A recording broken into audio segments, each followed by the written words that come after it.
So that was an easy one. Here are my grammar points for go out with someone. You can't separate this phrasal verb, and we often use with after go out. For example, I used to go out with an Italian guy. We've been going out for 2 months. Well, there's no object required for this one, but the emphasis is on the time for 2 months. Number 2.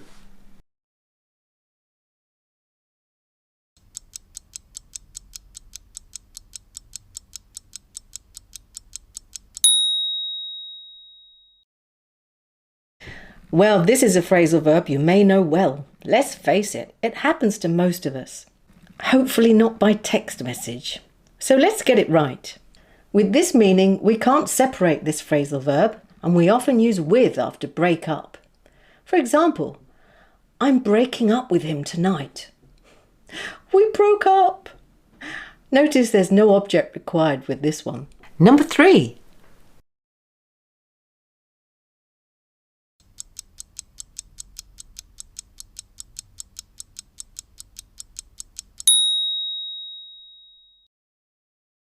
So to settle down is normally what your parents want you to do, as long as they like your partner. With this meaning, we can't separate this phrasal verb. We often use with after settle down. For example, I'm not ready to settle down with anyone yet. Or I'm not ready to settle down yet. Notice there's no object required with this one. Number 4.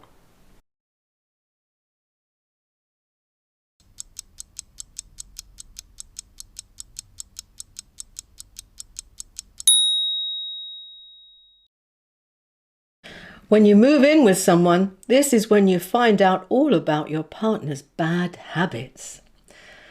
But with this meaning, we can't separate this phrasal verb. We often use with after move in. For example, he asked me to move in with him. Or he asked me to move in. No object required. Number 5.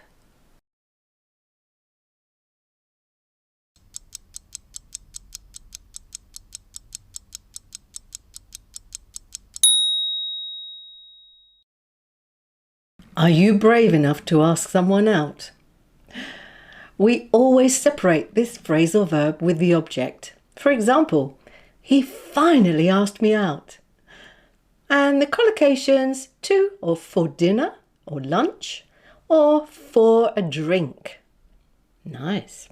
Number 6.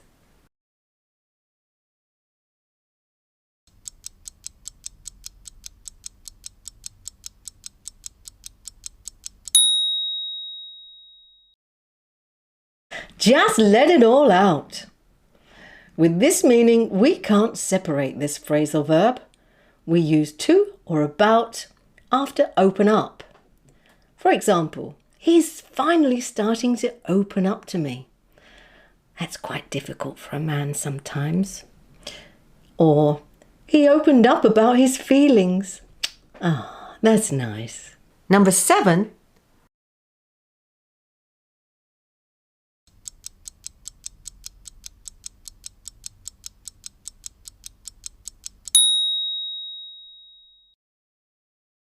Well, this is something that sometimes happens a couple of weeks after you've moved in with someone.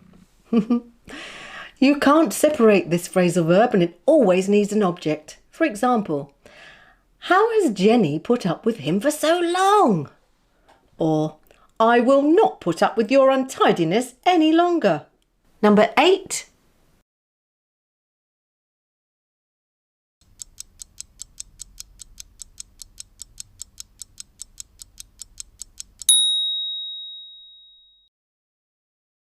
Do your parents like your partner?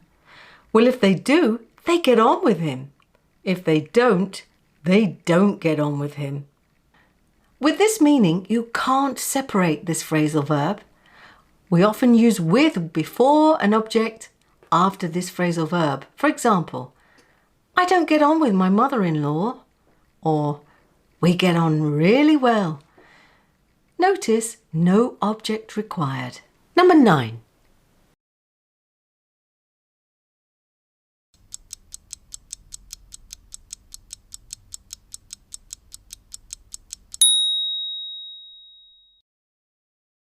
This is when you realise that your partner's habit of leaving their socks under the bed wasn't so bad after all. With this meaning, you can't separate this phrasal verb. We often use with after this phrasal verb. For example, I just got back together with my girlfriend. Or I kept hoping we would get back together. Notice no object required. How did you get on? Okay? Or do you need to do it again? Don't forget, for more practice, just head over to my lesson on love and relationship phrasal verbs. But don't forget the story at the end for your speaking practice. Very important. Just practice reading out loud. Just remember to practice little and often. Until next week, love and peace.